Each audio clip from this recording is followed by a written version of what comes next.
historic in a way, historic. 10 years ago, when I was covering the Bilderbergs in Versailles, in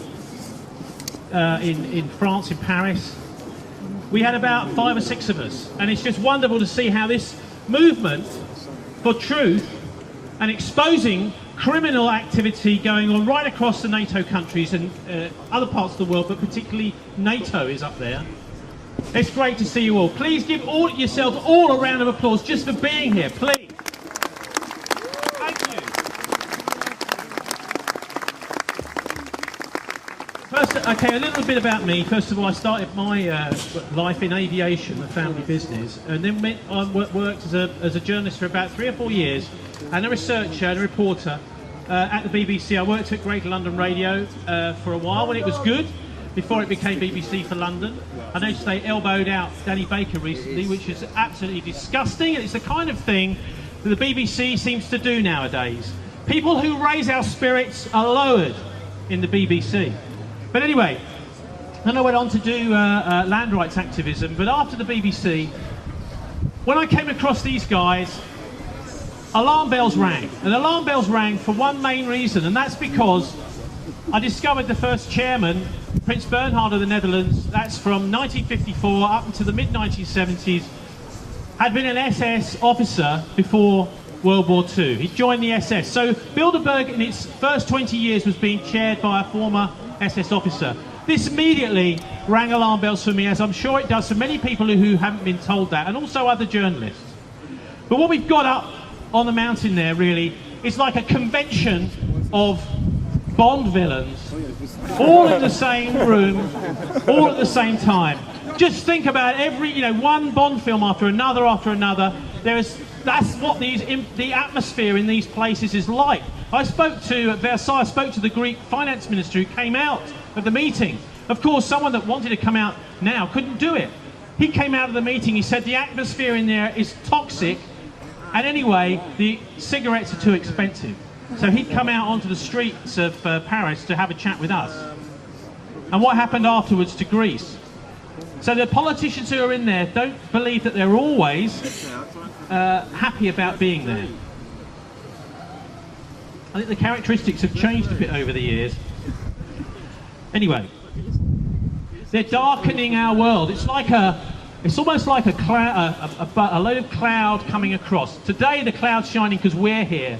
But these guys are bringing clouds across. They're darkening Europe with corruption. It's like Europe and the United States and NATO countries are becoming like a kind of massive banana republic where everything is just done for a few leaders and democracy is being crushed.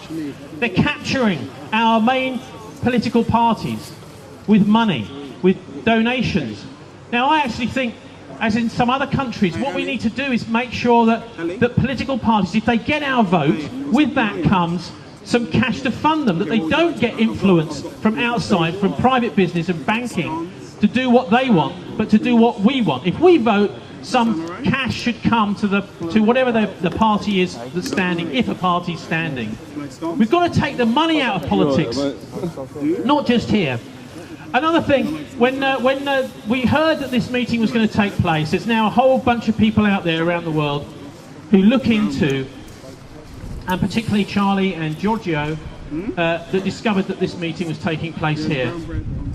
2 days afterwards, the newly elected Police and Crime Commissioner for Hertfordshire announced he wanted to see more citizens' arrests in Hertfordshire. His name is Mr. Lloyd. More citizens' arrests.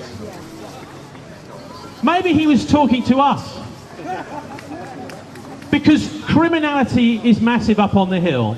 Particularly HSBC, money laundering, leaving piles of bodies on the outskirts of Mexican villages who resist the drug cartels. Now, HSBC were running those cartels cash around in their armoured vehicles and specially preparing little notches in the banks in Mexico to accept suitcases full of cash. This is HSBC. If you've got an HSBC account, would you like to put up your hand? Very few. My bank. But anyway, think again maybe about supporting that kind of money laundering and criminality. from HSBC. Obviously, we've got the war criminals too. But David Cameron had to come yesterday, didn't he? I was surprised to see that he actually announced it. Why didn't he just come in the back door? Well, maybe there's some pressure on him internally to actually tell us what he's really doing. But the point there is that Cameron is the arbiter of the parliamentary code, the only person that can make decisions about whether someone has broken that code and should be suspended from Parliament over too much secrecy or not enough accountability in their activities is David Cameron. And David Cameron has broken his own code by going into this meeting. Now that code might seem like a bit of a boring thing. In the United States, it's called the Logan Act. And anyone who's a senator or a congressman in the US who goes into a Bilderberg conference there, that is then a criminal offence. That was one of the first things that they instituted in the US after they put the Constitution together. Now, can someone grab me my bit of paper, please, Alan? Thank you.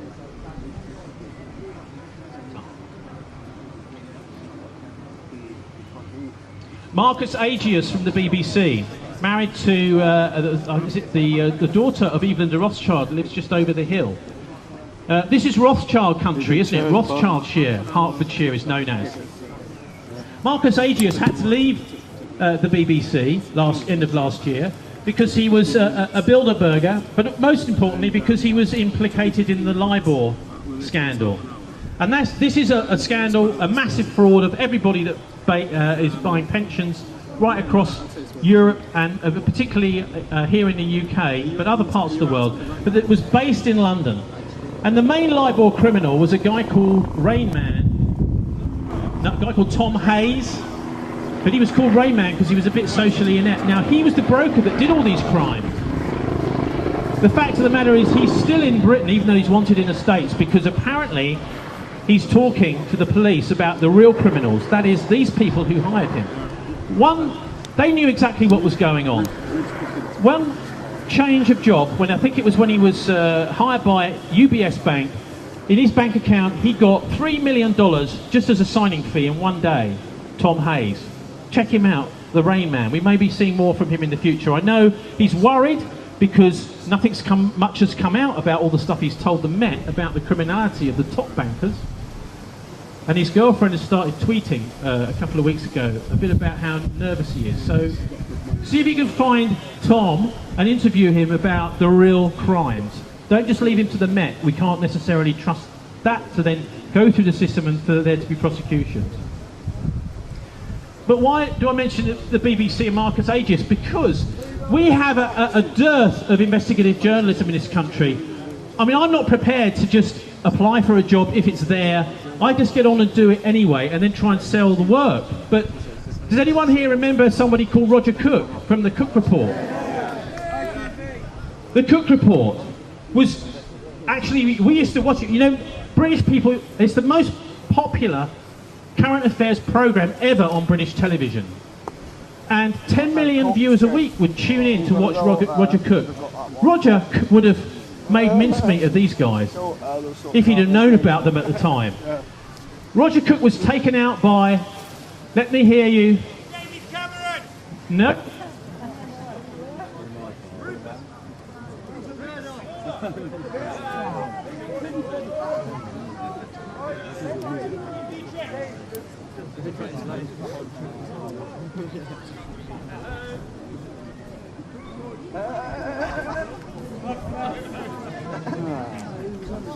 Rupert Murdoch, pass it on! We've got no power! He cut us off!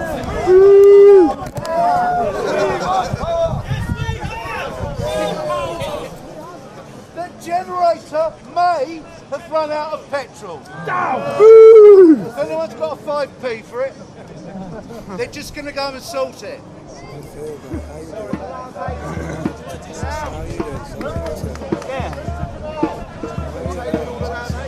The Jenny's run out of petrol.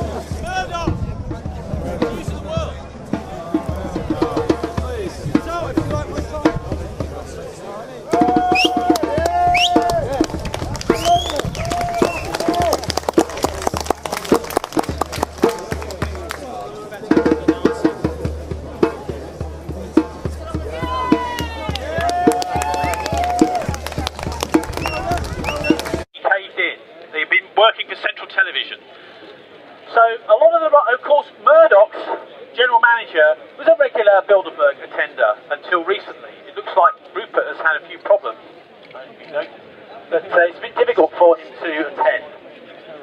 But I'm going to take you back now to that initial thing that got me worried about the Bilderbergs. That's the Nazis and Prince Bernhard of the Netherlands. He was just in the run-up to the war. He was working for IG Farben. That's the company that made the Zyklon B gas used in the chambers. And also, he was in his SS uniform. So he chaired that first meeting back in 1954. But I was a bit gobsmacked, fine. But also, Lord Carrington, who then was the chairman after that, who's up in the building up there now, he was also a bit of a suspect character because he was involved in this horrendous Operation Market Garden. In 1944, in September, the Allies wanted to punch a hole because they'd finished D-Day and they were heading for Berlin.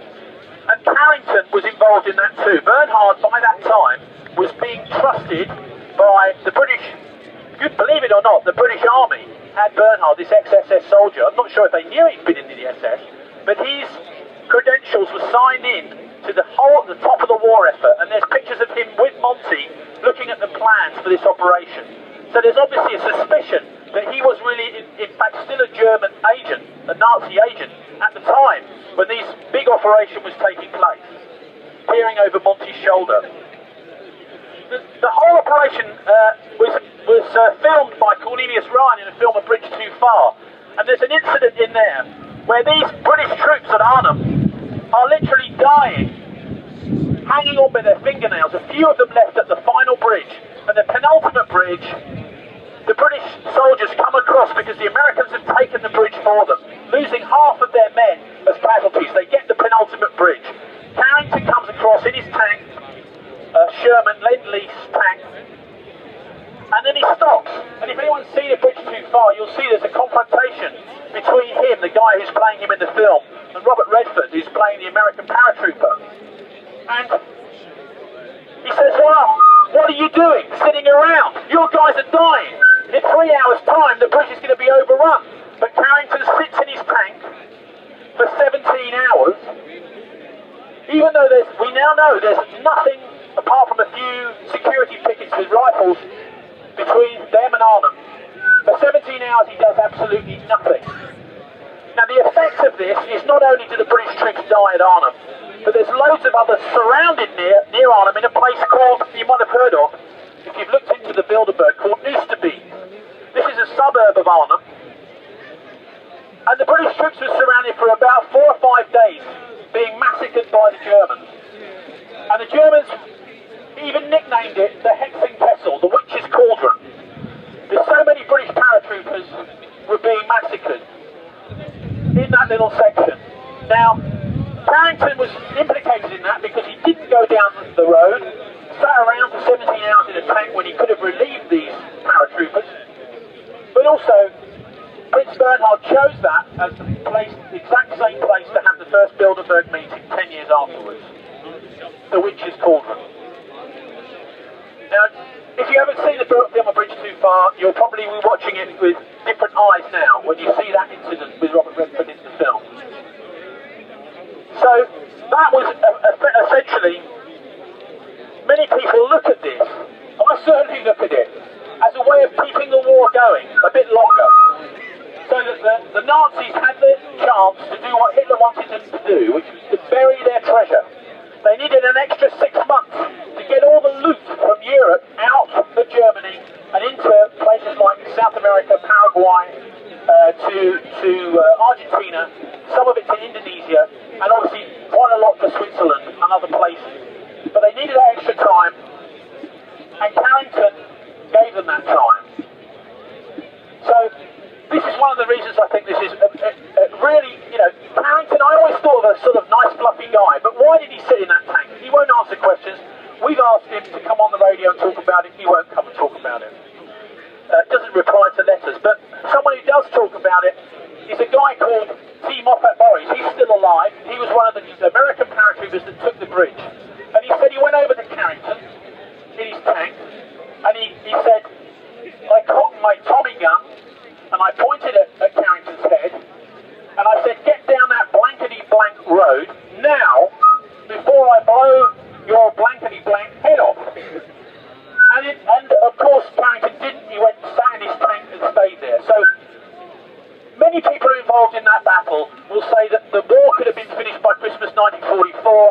if they'd have been successful. I don't think it was a bridge too far at all. I think it was a bridge quite near, in fact very near. It was 7 miles down the road, and now we know there was nothing in the way. So why didn't they just finish the war early? Save millions of lives, as Major Tony Hibbert says, who's still alive. He was at the bridge at Arnhem. Why didn't they come down and rescue us? We want to know. So that's the sort of people who have been chairing this meeting. Carrington and, in the past, Carrington and Prince Bernhard.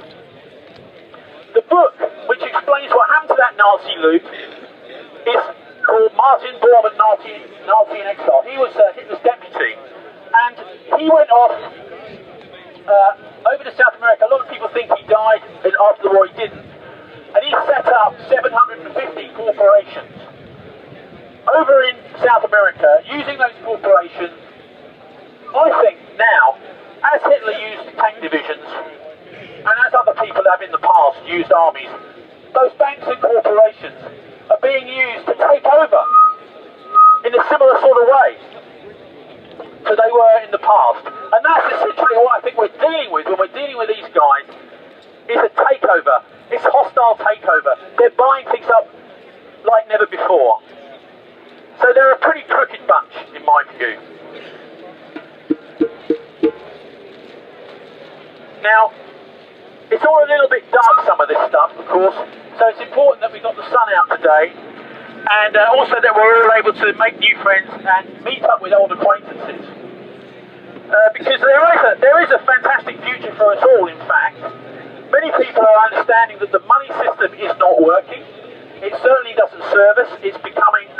We are becoming its slaves rather than a master to the money system. And of course these banks have got us in their clutches because they took our land away many years ago in the enclosures. And so now we need that money, don't we, to feed our kids, to feed our families. And one of the things, messages I'd like to leave you with today is disconnect from Babylon. This was a sort of message that was put out by Luton's Exodus Collective a few years ago, when they were doing free parties before the Criminal Justice Act and actually after the Criminal Justice Act too. Disconnect from Babylon. Look at the way that you can lead your life where you're not tied in to this money system. There is all sorts of ways of doing that. That's campaigning for different money systems, using alternative money systems, or even some people who are able to get away from that completely and become self-sufficient. I mean, that's an old idea, but actually, that's one of the ways that we can actually beat these people, I think, is to disconnect from that financial system that we know is Watford.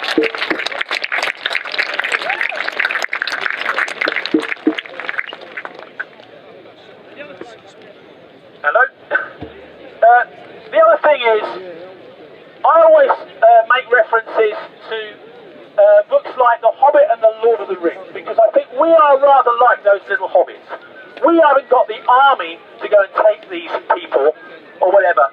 What we are is we're the people who will inspire others to do it around other parts of the world. Because Tolkien wasn't a stupid guy. He had a lot of symbology in his books, and he was at Oxford at the same time as C.H. Charles was translating a lot of Old Testament apocrypha books that had never been translated into English before around. He talked about Sauron, didn't he? Who did?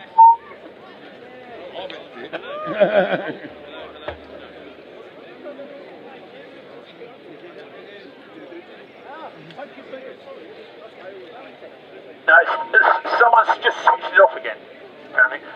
But yeah, he talked about Sauron, the Dark Lord Sauron. And I sometimes feel like that when I look at foreign policy. You know, you see things are going wrong in Syria, so it's time to do something to us over here. The eye has turned away, it's now looking down here. But the symbology in the Lord of the Rings should be clear to us. This eye of Sauron. Hello, that's better. Welcome.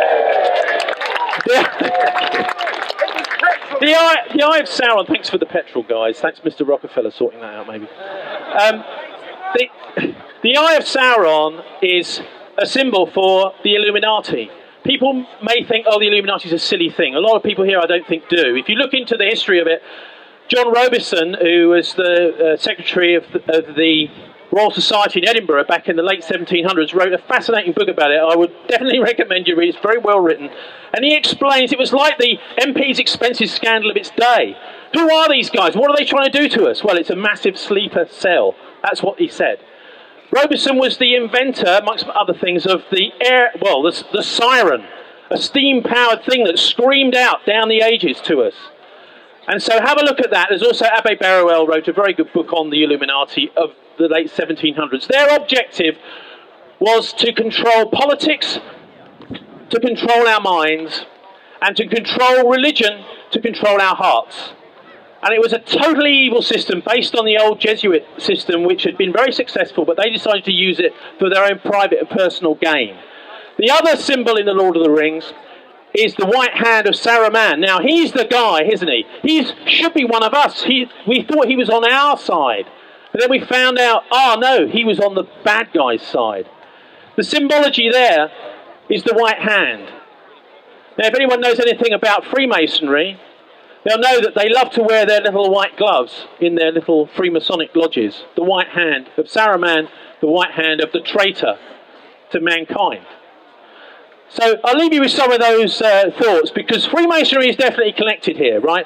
We've got Joseph Ratzinger, who, with his SS pal Bernhard, created these meetings in the first place. He was a Freemason. The Poles have dug that out. A lot of people in Poland are getting interested in digging out information about the Bilderbergs because there's much more awareness of it nowadays. The other Freemason is Andrew Palmer. Andrew Palmer was the creator and the organiser of the last Bilderberg conference to happen in the UK. That happened in Turnberry on a big golf course in Scotland. 15 years ago or so, 1998. Now, Andrew Palmer was the personal secretary to the Duke of Kent. The Duke of Kent, of course, being the Grand Master of the United Grand Lodge World Freemasonry. So the connections are there. Maybe we'll find more connections, I'm sure we will, in years to come. But I think I'll just leave you with, well, I keep saying that, but I will leave you with the thought of just, if we see ourselves as the little hobbit army, we know we won't lose, and we can't lose. These guys are going down. So thanks very much for listening, everybody. See you again next year, maybe, or next time he comes to the Britain. Thank you.